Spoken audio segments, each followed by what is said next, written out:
ہم نے سول اور عسکری ذرائع سے اس بات کی تصدیق کی کہ دونوں کو نہیں بتایا گیا تو اس کارروائی کے بعد مطلع کیا گیا. اور آپ کو بتا دیں کہ امریکہ نے ملا اختر منصور کو نشانہ بنانے سے پہلے پاکستان کو اعتماد میں نہیں لیا، بلکہ حملے کے بعد صرف اطلاع دی، اور امریکہ نے کارروائی سے پہلے کسی کو بھی بھنک بھی نہ پڑنے دی. ڈرون حملے کے بعد پاکستان کی عسکری اور سول قیادت کو صرف اطلاع دی.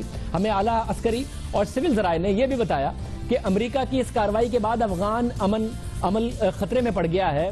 وہ کوشش جو پاکستان، افغانستان، چین اور امریکہ کر رہے تھے اس میں اب مزید مشکلات پیدا ہو گئی ہیں. امریکہ کا پاکستان میں یہ ایکشن مزید مشکلات پیدا کر سکتا ہے. ایک طرف براک اوباما اس بات کو اعتراف کر رہے ہیں کہ افغان طالبان کے امیر کو ڈرون حملے میں مارا گیا، دوسری طرف طالبان کو دعوت دے رہے ہیں کہ آپ مذاکرات کیجئے کیونکہ یہ جو امیر تھے یہ مذاکرات میں بڑی رکاوٹ تھے. مگر کیا جو تاریخ ہے افغان طالبان کی وہ یہ بتاتی ہے کہ ان کا امیر اگر مار دیا جائے تو وہ مذاکرات کی میز پر آ جائیں گے، یا اس کے برعکس بتاتی ہے؟ 2 دن قبل ہونے والی کارروائی کے بعد اٹھنے والا ایک سوال ہے اور اس کا جواب ہم نے اس حوالے سے جو کنفیوژن ہے وہ بھی برقرار ہے. 48 گھنٹے گزرنے کے بعد آج وزارت خارجہ حرکت میں آئی. ذرائع کے مطابق پہلے وزیر اعظم کے مشیر طارق فاطمی نے لندن میں وزیر اعظم نواز شریف سے رابطہ کیا، پھر وزارت خارجہ میں اہم اجلاس ہوا اور امریکی سفیر کو وزارت خارجہ طلب کر کے احتجاج کیا گیا. یہ اطلاعات ہیں. وزارت خارجہ تو کسی حد تک حرکت میں آ رہی ہے، مگر کئی سوالات جن کے جوابات ابھی تک سامنے نہیں آئے. پاکستان کے لیے عالمی سطح، علاقائی اور مقامی سطح پر نئی مشکلات کھڑی ہو گئی ہیں، مگر پاکستان کی سول اور عسکری قیادت خاموشی اختیار کیے ہوئے. وزیر اعظم نواز شریف نے ڈرون حملے کی تو مذمت کی، مگر نہ ملا اختر منصور کی ہلاکت کی تصدیق کی، نہ پاکستان کی پالیسی واضح کی. حکومت ہی نہیں، سیاسی اور مذہبی جماعتیں خاموش ہیں. ریاستی ادارے جو ہیں ان کی طرف سے بھی کوئی بیان سامنے نہیں آیا. امریکہ نے ملک کی سرحد کو روند ڈالا. ذمہ دار وفاقی وزارت دفاع اور اس کے ماتحت آنے والے اداروں کی ذمہ داری بنتی ہے، لیکن وہ بھی خاموش ہیں. ڈرون حملہ 70 کلومیٹر تک پاکستانی حدود میں گھس کر کیا گیا، کارروائی کر کے چلا گیا. عسکری ترجمان کا ٹویٹر ہینڈل بھی خاموش ہے. D G I S P R کی طرف سے اکثر ٹویٹس ہوتے ہیں، بہت سارے معاملات پر ہوتے ہیں. 48 گھنٹے ہو گئے اس معاملات پر ان کا ٹویٹر ہینڈل بھی خاموش ہے. ملا اختر منصور کا تباہ ہونے والی گاڑی سے ملنے والا مبینہ جعلی شناختی کارڈ، پاسپورٹ اور پھر بعد میں سامنے آنے والی ٹریول ہسٹری سب سے زیادہ وزارت داخلہ پر سوالات اٹھا رہی ہے، مگر وزیر داخلہ بھی خاموش ہیں. وزیر داخلہ چودھری نثار علی خان، جنہوں نے تحریک طالبان پاکستان کے امیر حکیم اللہ محسود کی ڈرون حملوں میں ہلاکت پر پریس کانفرنس کر دی تھی، وہ اب تک خاموش ہیں. First and foremost, the government of Pakistan does not see this drone attack as an attack on an individual, but as an attack on the peace process. How did they expect? On the one hand, they articulate their support for the peace process in Pakistan, and on the other, they take out the leader of the group with whom we are supposed to engage in this discussion. Either there's something we don't understand, either our comprehension is very limited, or I'm afraid the Americans have a lot to learn regarding what is happening in this part of the world.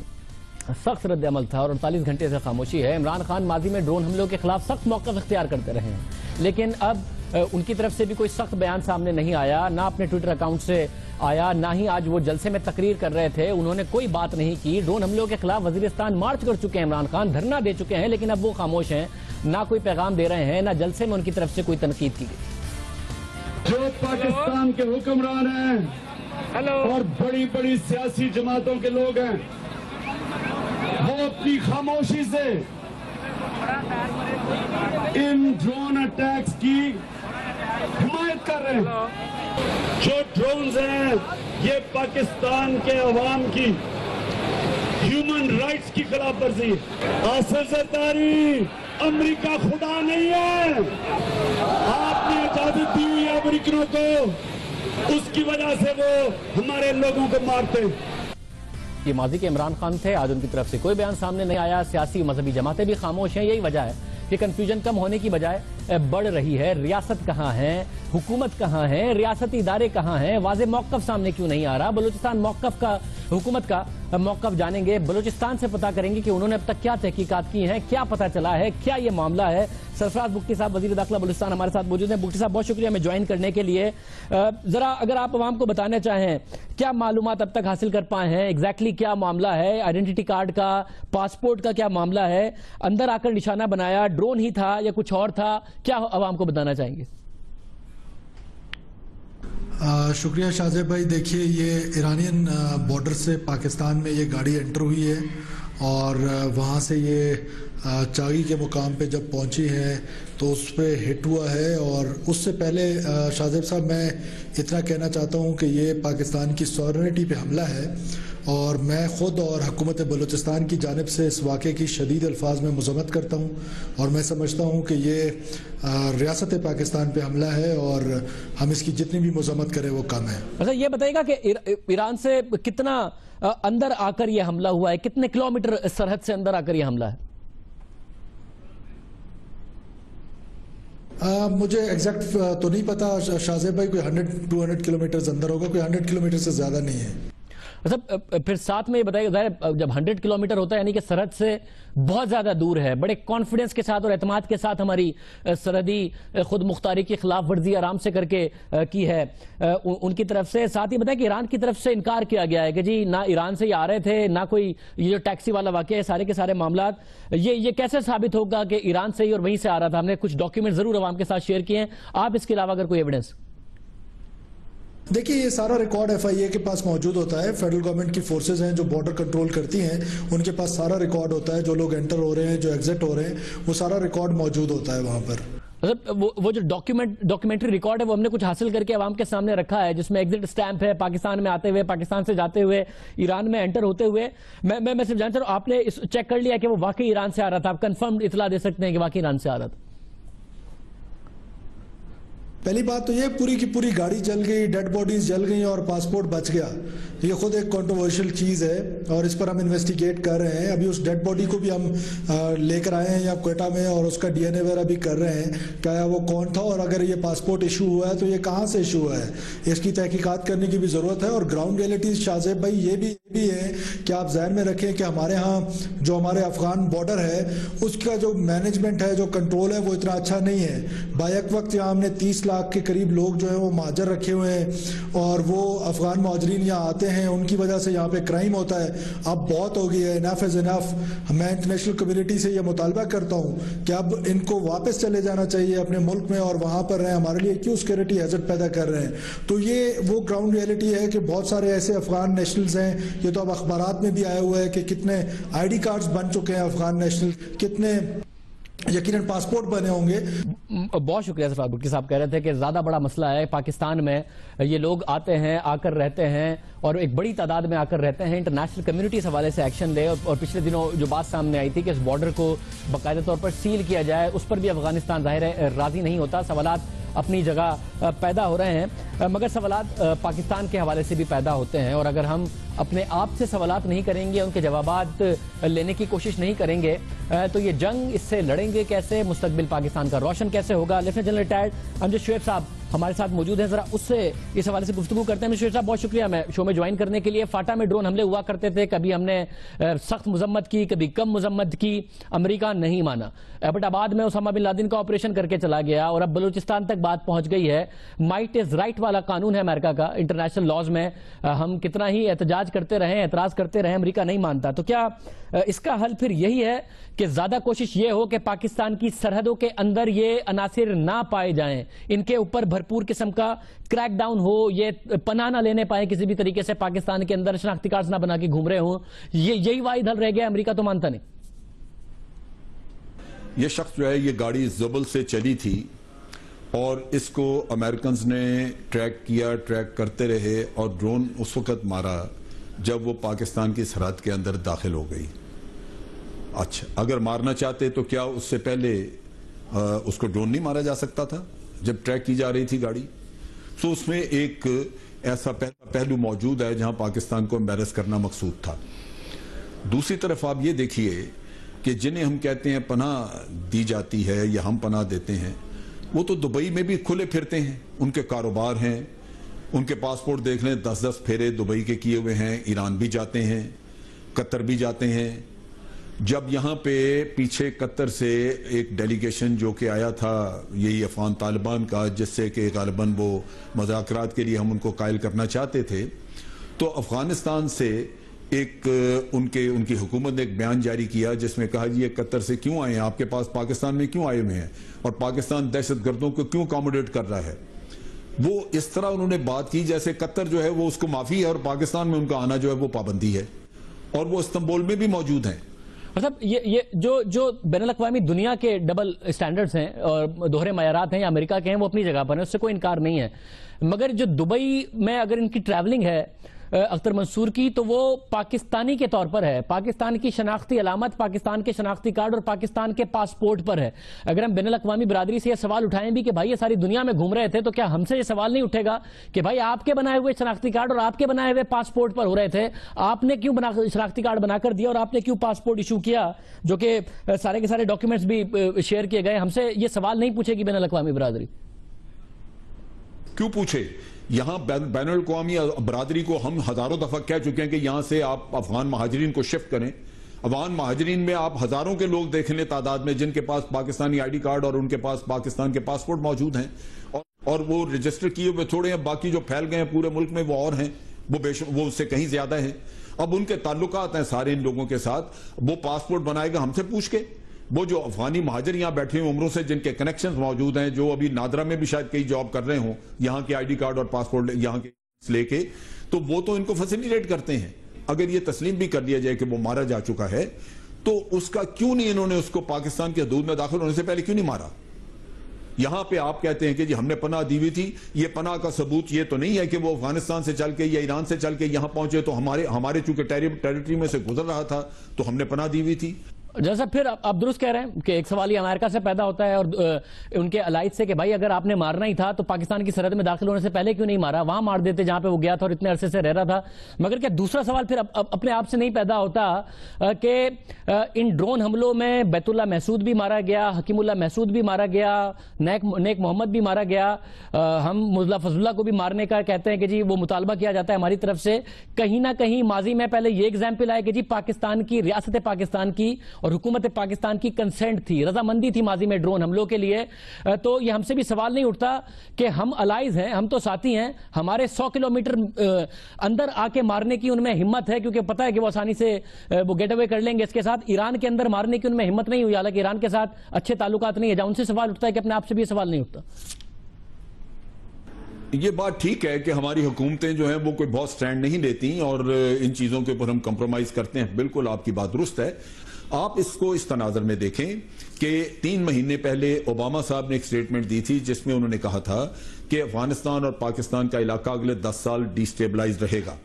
اور ہم سب ہنستے تھے اور ہمارے جو ہمارے جو وزارت خارجہ کے مشیر ہیں انہوں نے کہا کہ جی یہ بڑی عجیب سٹیٹمنٹ ہے، پاکستان تو ضرب اس کے بعد سٹیبلائز ہو رہا ہے. نہیں، یہ بات نہیں ہے. یہ خطے میں پالیسی بدل رہی ہے. ایک وقت تھا کہ امریکہ یہاں سے افغانستان کو سٹیبلائز کر کے نکلنا چاہتا تھا، اب وہ یہاں ہولڈ کرنا چاہتا ہے. اس کی اور انڈیا کی پالیسیز جو ہیں ان میں مطابقت ہے. وہ جو خطے میں رول اب لے کے جانا پلے کرنا چاہتا ہے اس کی ریلیشن شپ آپ کے اکنامک کوریڈور سے ہے. امریکہ نے انڈیا کے ساتھ لاجسٹک سپورٹ کے جو ایگریمنٹ کیے ہیں وہ بحر ہند میں ان کے بیسز یوز کرنے کے لیے ایگریمنٹ کیے ہیں، اور بحر ہند میں اب آنے کی امریکہ کا جو جواز ہے وہ یہی ہے کہ چائنا کی ساری ٹریڈ جو ہے وہ پیسیفک سے آپ کے ملاکا اسٹریٹ میں سے گزرتی ہوئی بحر ہند میں داخل ہوتی ہے اور انڈیا کے سامنے سے گزر کے وہ گلف اور افریقہ میں جاتے ہیں. آپ ان کے اس ڈیزائن کو سبٹاج کر رہے ہیں. جب آپ کا اکنامک کوریڈور بنتا ہے تو ان کی ٹریڈ جو ہے وہ سارے بحر ہند کو بائی پاس کر جاتی ہے. جنرل صاحب بہت شکریہ. جنرل صاحب اس حوالے سے اپنا ورژن دے رہے تھے. ایران کا کیا انٹرسٹ تھا؟ ایران کیوں طالبان کے امیر کو اپنے ملک میں اتنے عرصے کے لیے وہ رکیں گے؟ کیا ایسا ایران کا انٹرسٹ ہے؟ اس پر بات کریں گے. اور امریکی صدر کا یہ رویہ کہ جی ہم نے جو ڈائلاگ میں رکاوٹ تھا اسے مار دیا، طالبان آ کے مذاکرات کریں، کہ اگر کوئی ڈائلاگ نہ کرنا چاہے یا اس میں ریزسٹ کرے تو اس کو مارنا ہی بہتر حل ہے، اور اب اس سے کیا مذاکرات آگے بڑھیں گے، یا جو تاریخ ہے طالبان کی وہ یہی بتاتی ہے، یا پھر امریکی صدر نے تاریخ سے کچھ نہیں سیکھا؟ سب پہ بات کریں گے ایک بریک کے بعد.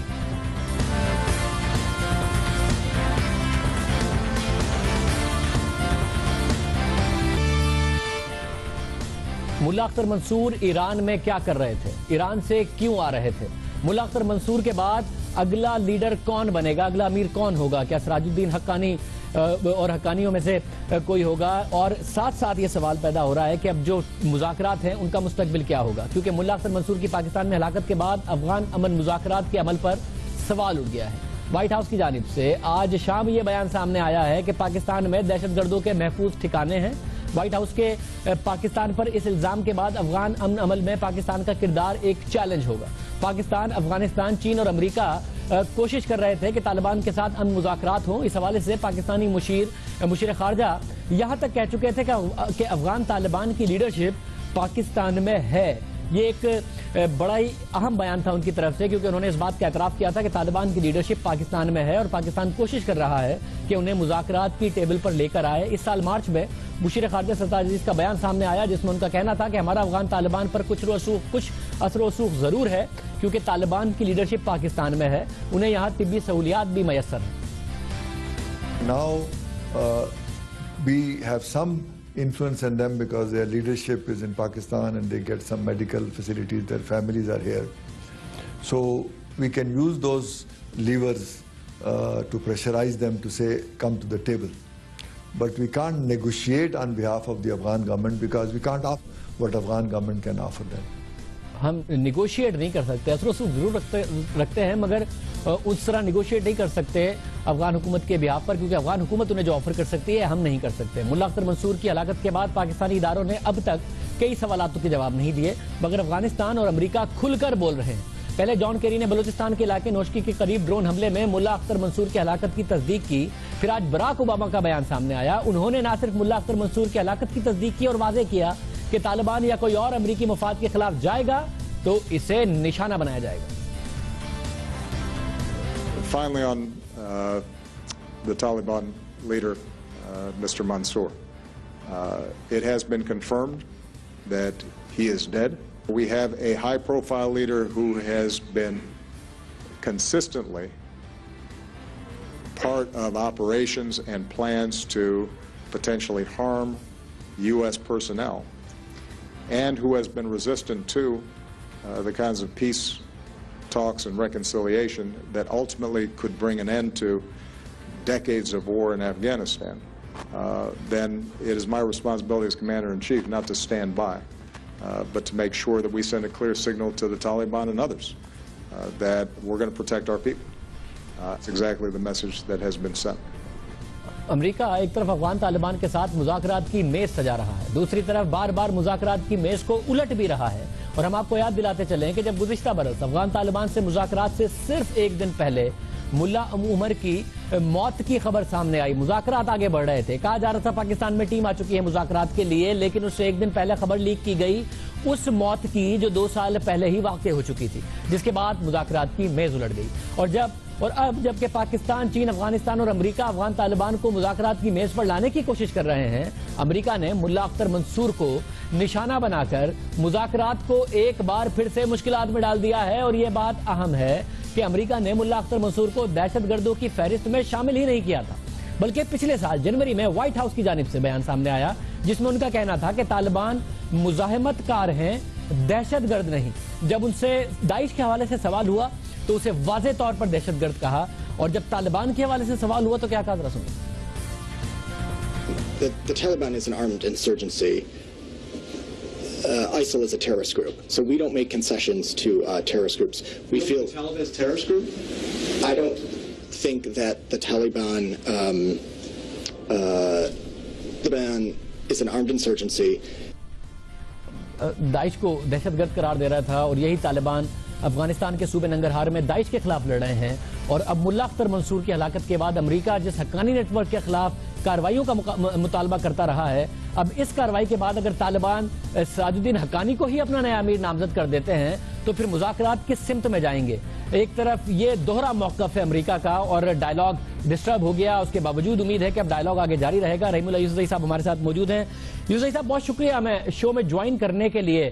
یہ امریکہ نے کیا تاریخ سے نہ سیکھتے ہوئے کام کیا ہے, یا جو کیا یہ مذاکرات کے لیے مثبت ہوگا اور مذاکرات آگے بڑھیں گے, کیونکہ بقول ان کے ملا اختر منصور رکاوٹ تھے؟ دیکھیں, میرے خیال میں امریکہ جو ہے وہ امن کا جو پروسیس تھا اس سے مایوس ہو گیا تھا. اس کو شاید یہ معلوم ہو گیا تھا کہ طالبان بات چیت نہیں کریں گے اور وہ جنگ کریں گے، تو میرے خیال میں امریکہ نے موقع سے فائدہ اٹھایا، ان کو ایکشنیبل انٹیلیجنس ملی بلوچستان میں، انہوں نے یہ حملہ کر دیا ہے۔ اب دیکھیں نا، بلوچستان میں پہلا ڈرون حملہ کرنا، پاکستان کو آگاہ نہ کرنا، طالبان کے امیر کو مار ڈالنا، پھر پہلی بار ہم دیکھ رہے ہیں کہ امریکہ نے کھلے عام اعلان کیا کہ یہ ڈرون حملہ ہم نے کیا ہے، پہلے وہ اس طرح کا اعلان نہیں کرتے تھے۔ تو لگتا یہ ہے کہ امریکی بالکل مایوس ہو گئے تھے، جو 4 ملکوں کا یہ گروپ تھا اس نے کوئی پیش رفت نہیں کی، اور یہ حملہ جو انہوں نے کر دیا ہے یہ اعلان جنگ ہے۔ ابھی وہ مزید بھی اس طرح کے حملے کر سکتے ہیں، اور میں سمجھتا ہوں کہ افغانستان میں تو پہلے ہی جنگ میں تیزی آئی ہے، ملا منصور کی ہلاکت کے بعد اس میں اور بھی اضافہ ہوگا، تو جو امن کی باتیں ہیں وہ بالکل پیچھے رہ گئی ہیں اور ابھی جنگ کی باتیں ہو رہی ہیں۔ تو یہ جو جنگ کی باتیں ہو رہی ہیں، اس کا مطلب ہے یہ جو آپٹیمزم دکھا رہے تھے براک اوباما کے، جو امن کی راہ میں رکاوٹ تھے وہ مارا گیا، اور اب آگے تو طالبان اب مذاکرات کی میز پر اس طریقے سے آئیں گے نہیں، طالبان کی طرف سے بھی آپ کو نہیں لگتا اعلان جنگ اس طرف سے ہوا؟ اگر امریکہ کی طرف سے طالبان بھی مجبور نہیں ہوں گے اس کے بعد، یا ڈر کے مذاکرات نہیں کر رہے ہوں گے؟ دیکھیں، یہ مجھے بالکل یہ جو منطق سمجھ نہیں آئی، یعنی وہ کہہ رہے ہیں کہ ایک آدمی ہی رکاوٹ تھا، اس کو راستے سے ہٹا دیا اور ابھی وہاں پہ امن کی باتیں ہوں گی، شانتی ہوگی۔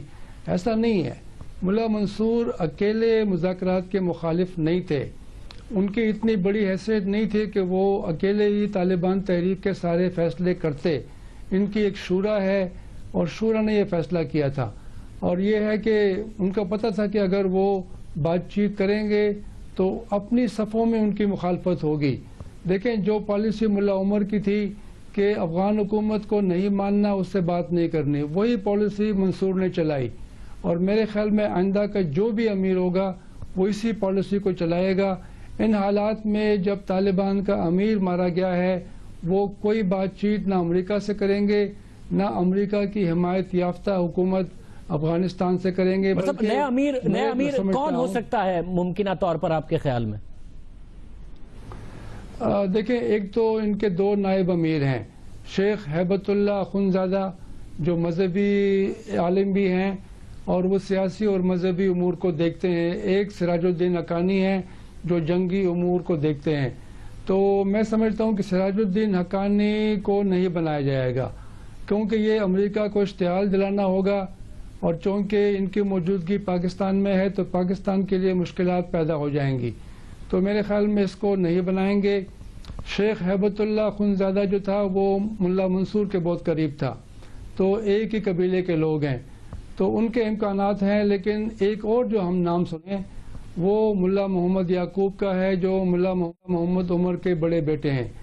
ان کی عمر کم ہے، تقریباً 26 سال، لیکن وہ فارغ ہو چکے ہیں مدرسے سے، عالم دین بن چکے ہیں، اور پھر یہ پچھلے کئی مہینے سے وہ طالبان کے فوجی کمیشن کے سربراہ ہیں، تو ان کے بارے میں یہ سن رہے ہیں کہ اگر وہ بنیں گے تو جو مخالف دڑا ہے طالبان میں، ملا رسول والا دڑا، وہ بھی ان کو امیر مان لے گا، اور وہ خود انہوں نے مجھ سے بھی بات کی ہے، وہ کہہ رہے ہیں کہ ملا یعقوب کے اوپر اتفاق رائے ممکن ہے، اختلافات اور دڑے بندی دور ہو جائے گی۔ ساتھ ایران جانا طالبان کے امیر کا، اور بار بار جانا، ایک دفعہ نہیں گئے، جیسا کہ ان کے پاسپورٹ ڈیٹیلز ہم نے عوام کے سامنے رکھی ہیں، سارا معاملہ کیا وجہ ہوگی ایران جانے کی؟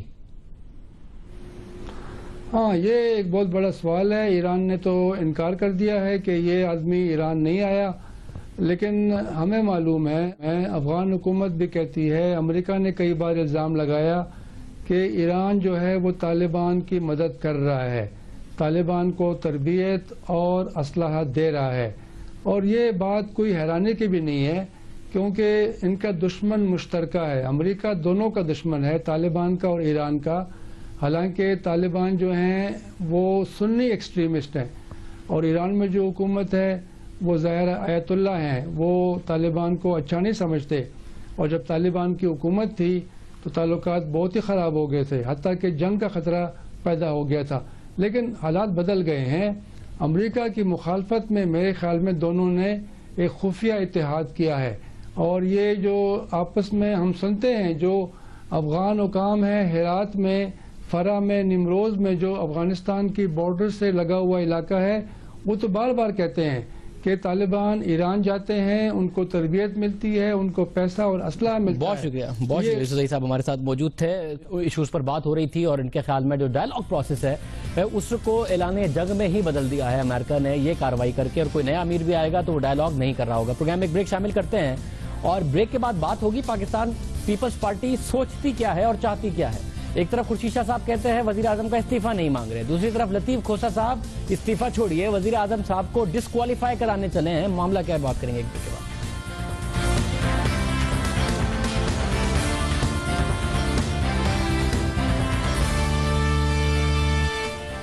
پاکستان پیپلز پارٹی آخر چاہتی کیا ہے؟ پاکستان پیپلز پارٹی آخر کرے گی کیا؟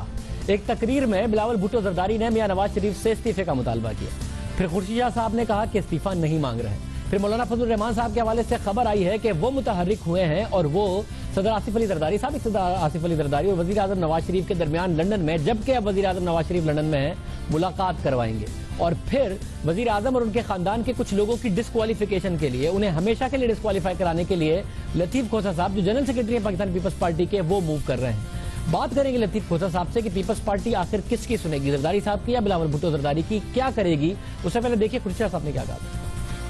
ہم نے نواز شریف کی استعفیٰ کا ابھی تک کوئی مطالبہ نہیں کیا، ہم نے تو کہا ہے کہ یہ چیز ثابت ہو جائے، پھر باہدت طور پہ اگر ثابت ہوتی ہے تو چلے جانا چاہیے، اور نہیں ہوتی ثابت، فورنزک آڈٹ ہو جائے، اس میں نہیں ہوتی ہے تو پھر بیٹھ جائے قوم، ان سے ہم معذرت کر لیں گے۔ اور اب پیپلز پارٹی کے سیکرٹری جنرل کہتے ہیں، لطیف کھوسہ صاحب کہتے ہیں کہ پیپلز پارٹی پاناما لیکس کے معاملے پر کوئی سمجھوتا نہیں کرے گی، اور ان کی جماعت وزیر اعظم اور ان کے 4 رشتہ داروں کی نااہلی کا مطالبہ کرنے کی ٹھان چکی ہے۔ پاناما لیکس کے معاملے پر پیپلز پارٹی کی پوزیشن پر سوالات اٹھ رہے ہیں، کیا مفاہمت کی پالیسی کو جاری رکھتے ہوئے بلاول بھٹو کو وزیر اعظم کے خلاف بیانات سے روکا جائے گا اور ان کی اناؤنس کی گئی پالیسی پر عمل درآمد سے روکا جائے گا، یا پھر یہ سب کچھ ہوگا؟ لطیف کھوسہ صاحب موجود ہیں۔ کھوسہ صاحب بہت شکریہ ہمیں جوائن کرنے کے لیے۔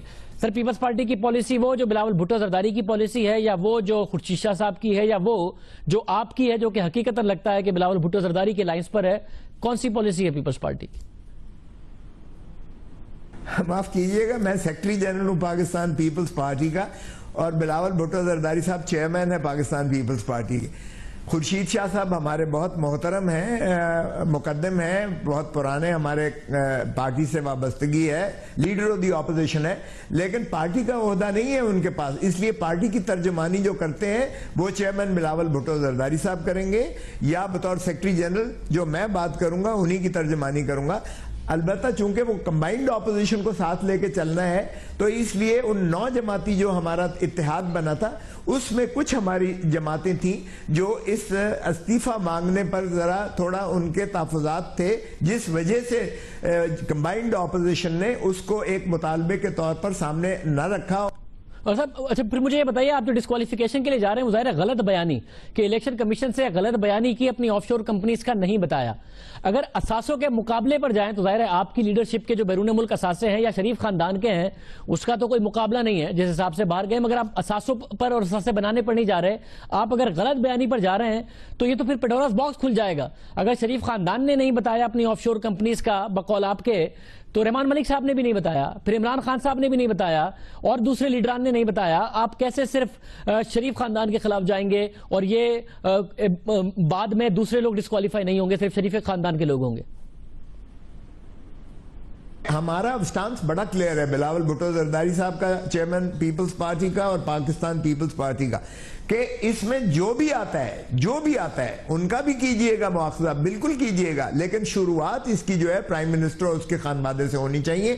صرف اتنا ہے، معاف کیجئے گا، ہم نے کسی کو تحفظ نہیں دینا ہے، بہت ہو لیا پاکستان کے ساتھ۔ پاکستان کی عوام اب متمنی ہے، متجسس ہے، ملتمس ہے، چیخ رہی ہے کہ خدا را پاکستان کی جو لوٹی ہوئی دولت باہر گئی ہے وہ ملک میں آ جائے، تو یہ ملک سدھر جائے، سنور جائے، یہ لوگوں کے جو ہے معاشی خوشحالی کی طرف ہم سفر گامزن کریں گے۔ سب درست کہہ رہے ہیں، پاکستان بالکل سنور جائے گا، بس سدھر جائے گا، اور آپ کہہ رہے ہیں جو بلاول بھٹو زرداری کہہ رہے ہیں اب وہ کر رہے ہیں، اور جب آپ سمجھتے ہیں کہ اس چیزوں سے پاکستان سدھر جائے گا، اگر دولت واپس آئے گی کی تو کیا اپنی پارٹی کی لیڈرشپ سے بھی مطالبہ کریں گے؟ بلاول بھٹو زرداری اپنے والد صاحب، اپنے سینئر وزراء سب سے کہیں گے کہ جتنی دولت پاکستان سے باہر ہے ساری واپس لائیے، الزامات کم نہیں ہیں۔ $60 ملین کا یہ حکومت وعدہ کرتی تھی، بھول گئی حکومت میں آ کر کے کیا شہباز شریف اور نواز شریف کہتے تھے، سب سے کہیں گے، پھر اپنی لیڈرشپ سے بھی کہیں گے۔ دیکھیے 11.5 سال انہوں نے جیل بھگتی، تمام کیسز عدالت میں موجود ہیں، میں تو خود ان میں وکیل رہا ہوں، ہماری عدالتوں سے باعزت بریت ہوئی ہے کسی ایک کیس میں۔ دیکھیں محترم نواز شریف صاحب نے ایک کیس نہیں فیس کیا، ایک کیس، اور حتیٰ کہ وہ حدیبیہ پیپر ملز والا جس میں اقبال جرم 45 صفحوں کا محترم اسحاق ڈار صاحب کا موجود ہے، اس کو بھی تکنیکی بنیاد پر چونکہ معافی مانگ کے وہ ایک پورا جو ہے اپنا ایک وہ اس کے افزانے میں اپنی ماڈل ٹاؤن کے گھر بھی دے گئے تھے، اور جو کنسورشیم آف بینکنگ کے جو نادہن تھے اور مقروض تھے وہ اس کے ایڈجسٹ کروا کر گئے تھے، جو واپس آ کے انہوں نے بعد میں لے لی۔ انہوں نے تو ایک کیس میں ایک دن کے لیے بھی جو ہے وہ نہ کیس بھگتا ہے نہ کبھی یہ فوزا صاحب ہمارے ساتھ موجود تھے، کہہ رہے تھے پیپلز پارٹی اپنے موقف پر قائم ہے، ڈسکوالیفیکیشن کے لیے جائے گی، وزیر اعظم اور ان کے خاندان کے لوگوں کے لیے، کیپٹن صفدر اور حمزہ کے لیے۔ اب دیکھتے ہیں پیپلز پارٹی کس حد تک اس معاملے میں آگے بڑھے گی، اور زرداری صاحب اور نواز شریف صاحب لندن میں ملیں گے یا نہیں ملیں گے، جیسا کہ رپورٹ ہوا ہے کہ مولانا فضل الرحمان صاحب کوشش کر رہے ہیں۔ پروگرام میں آج کے پروگرام میں اتنے ہی، آپ سے کل کے پروگرام میں ملاقات ہوگی۔ اللہ حافظ۔